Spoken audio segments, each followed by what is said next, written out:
नमस्कार, मी ऋषिकेश जोगदंडे तुमच्या सर्वांचं पुनश्च एकदा द टाइम्स ऑफ पुसदच्या एका नवीन आणि विशेष अशा भागामध्ये तुमच्या सर्वांचं सहर्षाचं स्वागत करतो।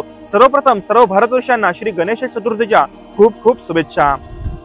आजचा हा दिन संपूर्ण भारतवर्षामध्ये अतिशय हर्ष आणि उल्हासाने साजरा होतो। आपले पुसद शहरामध्ये सुद्धा श्री गणराया यांना घरी घेऊन जाण्यासाठी जे पुसद तालुक्यातील आणि शहरामधील जे भक्तगण आहे ते आपल्या पुसद शहरातील यशवंत रंगमंदिर या ठिकाणी जमलेले आहे।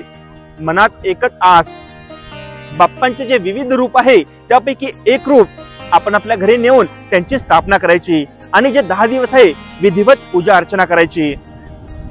आपल्या पुसद शहरामध्ये सुद्धा जे विविध मंडळ आहे यांच्या मार्फत सुद्धा श्री गणराया यांची स्थापना करण्यात आलेली आहे। काहींची झालेली आहे तर काहींची आज होणार। आपल्या चॅनल मार्फत जे गणेशोत्सव विशेष आपण भाग घेऊन येणार आहे त्याकरिता आताच आपल्या चॅनलला सबस्क्राइब करा।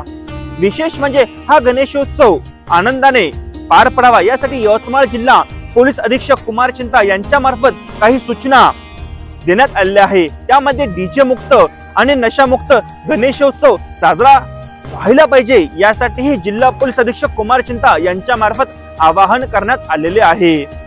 आपण सद्यस्थितीमध्ये आहे यशवंत रंगमंदिर पुसद या ठिकाणी संपूर्ण वातावरण हे भक्तिमय झालेलं आहे।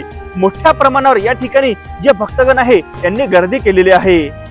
बाप्पांचे जे विविध रूप आहे मनाला मोहून टाकणारे आहे।